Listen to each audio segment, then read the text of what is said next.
Let's have a closer look at those front pages, starting with The Guardian, Josh.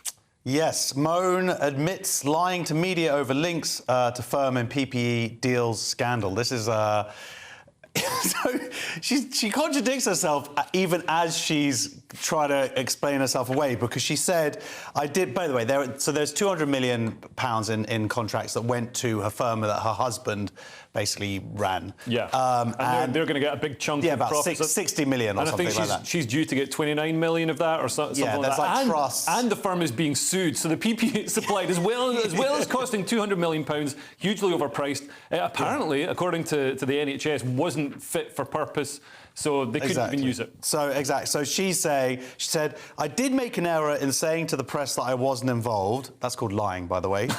Then she said, but I wasn't trying to pull the wool over anyone's eyes. Yes, because then she's like, oh, I did it for my family, I didn't want to bring it. It's like, even when you're like saying that you lied, you're lying about it. Yeah. It's crazy. Nick, do you have some sympathy for Michelle Mone? I do a little, but maybe she means she's really bad at lying. Like, you know what I mean? I was lying, but I didn't seriously get anyone to believe it. I mean, look, a few things. Like you say, there's a strange thing. As you said, there was that other headline in the Eye, which was, I lied about COVID deal but have done nothing wrong. And I'm like, that's an insane sentence. There's like it's like a sort of riddle you could think about, like, you know, if a tree falls in the woods. You're like, that seems like she has done something wrong. And in the interview, she said, you know, all I've done is this one thing, which is lie to the press. And I suppose we all hate the media, except GBNews. Yeah. But it is a bit weird, the lack of accountability. There was another interesting quote from her husband. He said, we've become the Bonnie and Clyde of PPE. Imagine that movie. That's the most boring film of all time.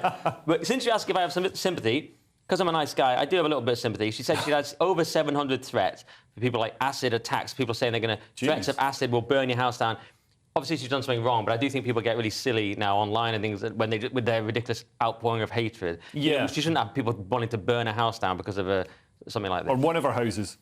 I mean, she's probably got a lot if she's made that much money from PPE. Whatnot. I mean, she's got a lingerie company. Do you think she should bring out a range of pants that are literally on fire? Good idea. Good, yes, very nice. Joke there. Yeah, I like it. But there is something else on the front page of The Guardian here. Just drug to halt menopausal flushes approved in the UK. That is it says it's game-changing, and it's going to improve quality of life for women and for their partners.